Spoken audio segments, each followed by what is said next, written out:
आप सभी दर्शकों का हार्दिक स्वागत है, अभिनंदन है। आप देख रहे हैं ऐतिहासिक और सांस्कृतिक नगरी अल्मोड़े का विहंगम दृश्य। अभी हम हैं अल्मोड़ा से 8 किलोमीटर की दूरी पर स्यालीधार नामक स्थान पर।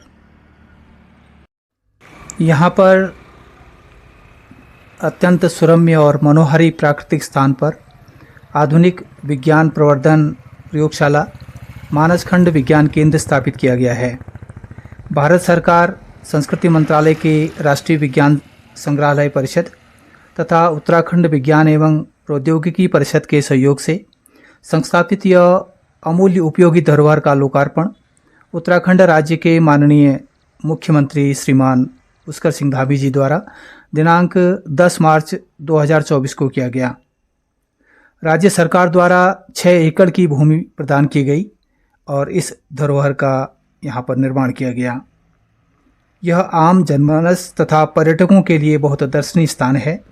शिक्षकों और छात्र छात्राओं के लिए यह स्थान अत्यंत महत्वपूर्ण और उपयोगी है। मानसखंड विज्ञान केंद्र एक समग्र विज्ञान शिक्षण और अनुभव केंद्र है। जलवायु परिवर्तन, खगोल विज्ञान, पारंपरिक चिकित्सा और नवाचार जैसे विषयों पर केंद्रित है। यह छात्रों, शिक्षकों, युवाओं और आम जनता को वैज्ञानिक गतिविधियों से जोड़ता है। क्षेत्र में विज्ञान पर्यटन के लिए भी इस केंद्र का महत्वपूर्ण योगदान है।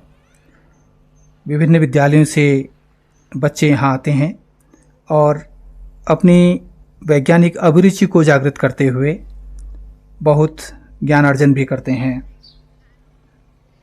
छात्रों और आम जनता को जलवायु परिवर्तन, वैकल्पिक ऊर्जा एवं स्थानीय परिस्थितिकी जैसे विषयों पर जागरूक करना भी यहाँ का उद्देश्य है। ये देखिए, बहुत ही प्राकृतिक और सुरम्य स्थान यहाँ पर है।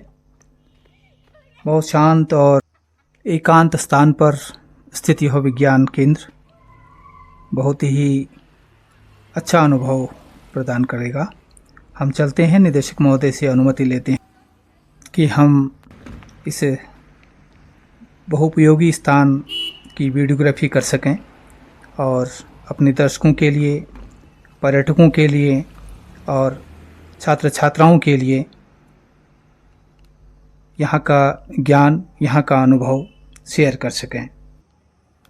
प्रवेश द्वार पर स्थानीय झलक, स्थानीय पत्थरों से निर्मित बहुत ही सुंदर प्रवेश द्वार।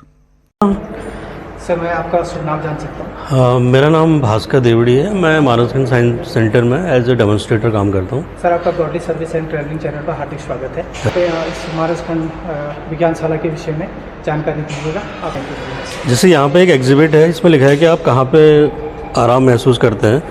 एक यहाँ पे एक कील जैसी है जो कि एक सामान्य दर पे बिछी हुई है ताकि इनकी डिस्टेंस, इनका सब एक जैसा है। और यहाँ पे ये भी सब सामान्य लेकिन उभरा हुआ है, ये कुछ ज़्यादा है।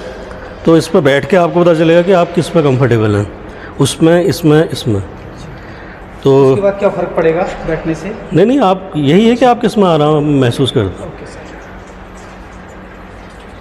और ये एक एग्जिबिट है, इसका नाम जादुई नल है। इसमें पानी आपको ऐसा लग रहा हो, इसमें कहीं से कनेक्शन नहीं है। पहले तो पानी, लेकिन फिर भी नीचे को आ रहा है। जबकि इसका जो मेन फंक्शन है कि पानी नीचे से ऊपर को जा रहा है, लेकिन जो जल है और जो इसमें जो पाइप लगी है, इनका जो सरफेस इंडेक्स है वो सेम है। इस वजह से हमें ऐसा आभास होता है कि पानी ऊपर से नीचे को जा रहा है, जबकि पानी नीचे से ऊपर को ही जा रहा है। इसका कॉन्सेप्ट ये है। और एक ये है अनंत कुआं। आप इसको देखेंगे तो कहेंगे कि ये तो बहुत गहरा है, जबकि सिर्फ 2 फुट का ही है। इसके नीचे एक हाफ पॉलिश मिरर लगा हुआ है और ऊपर एक मिरर है। जब इसमें लाइट पड़ती है तो लाइट इस तरीके से उसके एंगल बनते हैं कि वो हमें ऐसा लगता है कि ये बहुत गहरा है, जबकि ये सिर्फ इतना ही है जितना आप देख रहे हैं। और ये एनर्जी बॉल है। ये इसमें क्या है कि अभी तो बॉल एक पोटेंशियल में है, एनर्जी में, जहाँ हम इसको मैकेनिकल एनर्जी देते हैं।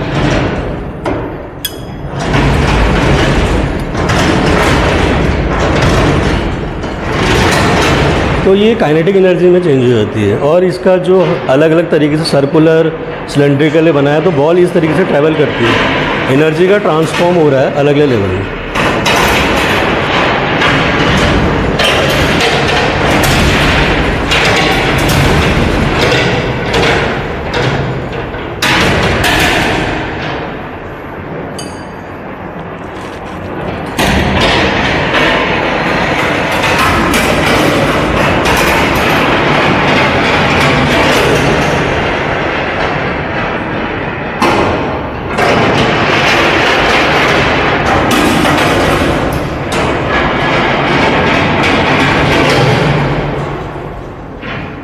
इस तरीके से एनर्जी अलग अलग बॉल अलग अलग क्षेत्र से ट्रैवल करते हुए अपने मुख्य पथ पर आ जाते हैं। ये एक वॉर्टेक्स है, भंवर, जैसे नदी में भंवर बन जाते हैं, समंदर में ही बनते हैं, उसी का एक रूप है। अगर हम इसको तेज़ गति से घुमाएंगे तो एक भंवर का रूप लेगी।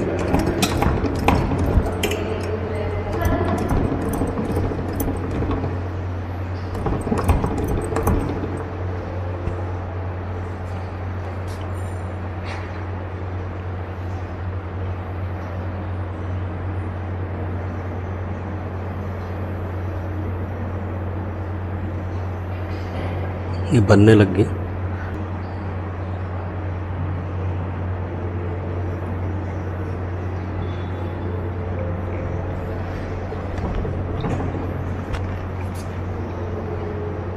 भंवर का रूप है। हाँ, धीरे धीरे भंवर का रूप है।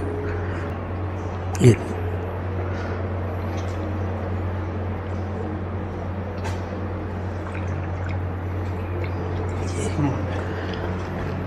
और एक ये है हमारी संगीतमय अवतरण वीणा।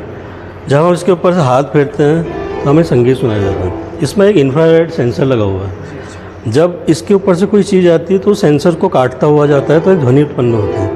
इसका आपने एग्जाम्पल मॉल में देखा हुआ, दरवाजा अपने आप खुल जाता है कि बंद हो जाता है, वही है।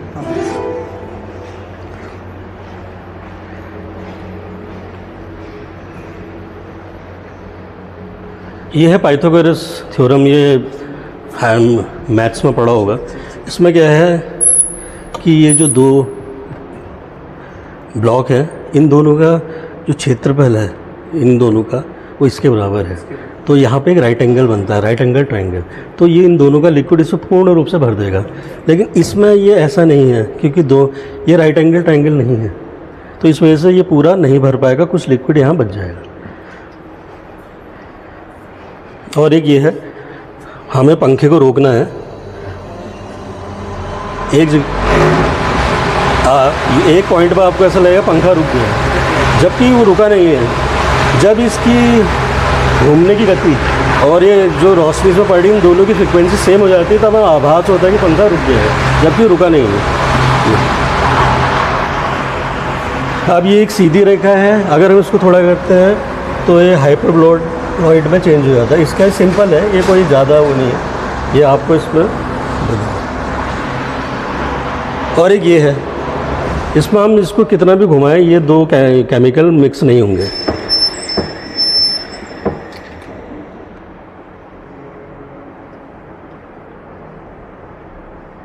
ये असंभव मिश्रण।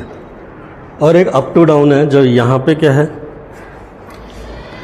हमें ऐसा लग रहा है बॉल मूव कर रही है, ऊपर को जा रही है, जबकि बॉल अपनी ही जगह पे है, सिर्फ ये मूव कर रहा है। ये जो स्प्रिंग है ये आप एंटी क्लॉकवाइज और क्लॉकवाइज मूव करते हैं। और ये बर्नौली थ्योरम है। जब हम आएंगे तो उच्च जो आसपास का यहाँ पे एक उच्च दबाव का क्षेत्र बन रहा है, आसपास खुला हुआ है, यहाँ पे दबाव है। इस वजह से क्या है कि खींचता है तो बॉल हमें ऐसा प्रतीत होता है कि हवा में उड़ रहा है। और ये दो मिरर हैं, ये कॉन्वेक्स, ये कॉनकेव है, ये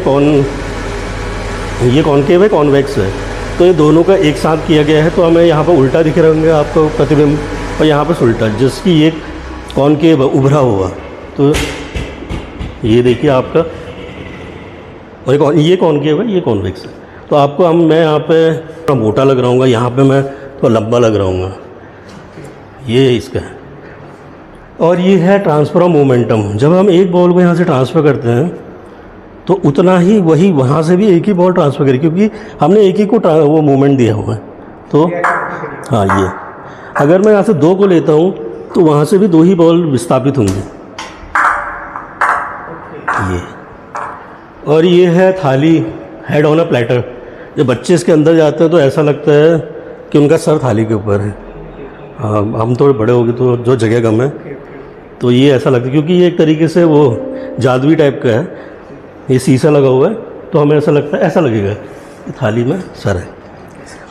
और ये है, और सभी मार्ग रोम की ओर जाते हैं। हम इस स्ट्राइकर को कहीं पे भी मारें, लगेगी वहीं पे। ये जैसे ये है, मैं इसको यहाँ मारूंगा तब भी क्या है, वहीं पे ही टकराएगा।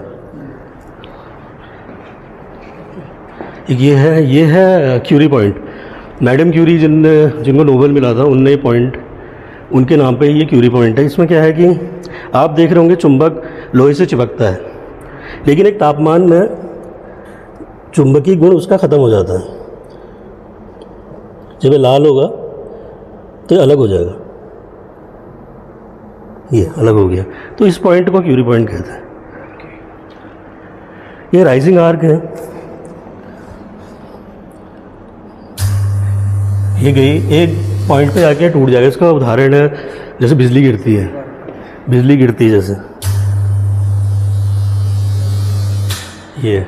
इसके असल में क्या है कि ये दो, एक तरीके से आप इनको कह सकते हैं, इनके बीच में बिजली का वो बन रहा है, आर्क बन रहा है। इसके अंदर जो ऑक्सीजन है उसकी वजह से इनका आयनाइज हो जाता है, एक पॉइंट पे जाके टूट जाते हैं।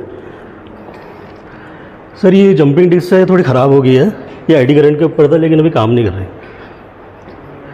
और ये एक मखमली अनुभव है, जैसे हम दोनों हाथों को इस पर रगड़ेंगे तो ये ऐसा लगेगा कि एक मखमल जैसे कपड़े पर हम टच कर रहे हैं, क्योंकि ये जो हमारे ये रिसेप्टर होते हैं इस तरीके से मूव करते हैं।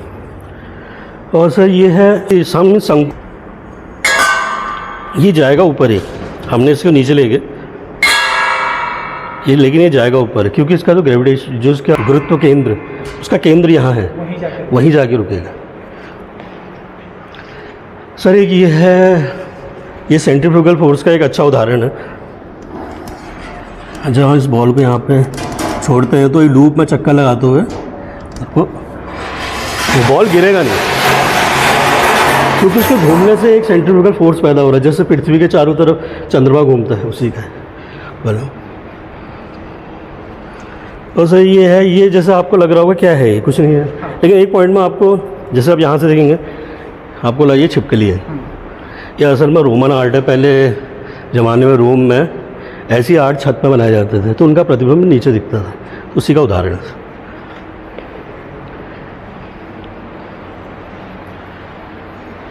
यह है एक्सप्रेस तीव्र पथ।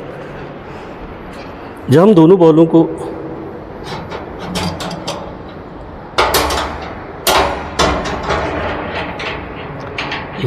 यहाँ पे छोड़ते हैं तो हम बच्चों से पूछते हैं कि कौन सी बॉल पहले जाएगी, ये या ये। आप उनमें से अधिकतर बच्चे कहते हैं ये, क्योंकि छोटा मार्ग है, वो थोड़ा लंबा है, कर्व्ड है। तो हम देखते हैं ये पहले पहुंचा, क्योंकि इसमें जब ये बॉल मूव करती है तो उसका एक्सेलरेशन बढ़ जाता है, तो इस वजह से बॉल इसमें फास्ट मूव करते हैं। और सर ये है विजुअलाइजेशन साउंड। साउंड हमें दिखती कैसी है, क्योंकि साउंड को तो हम देख नहीं सकते। ये अलग अलग ये दिख रही है कि साउंड ऐसे ट्रैवल करती है, इसका एग्जांपल ये है। और सर ये डीएनए का स्ट्रक्चर है, इसमें वही बॉन्ड दिखाए गए हैं कि ये एक दूसरे से ऐसी कनेक्ट कैसे होते हैं, कैसे, क्योंकि हम डीएनए को नहीं देख सकते, हम उसको माइक्रोस्कोप में भी नहीं देख सकते। डीएनए देखने के लिए अलग से एक चीज़ वो होती है, स्कोप होता है, क्योंकि ये बहुत ही माइन्यूट होता है, ये हमें दिखेगा ही नहीं। तो उसका एक हमने पूरा चित्रण किया गया कि किस तरीके से डीएनए हमें दिखता है।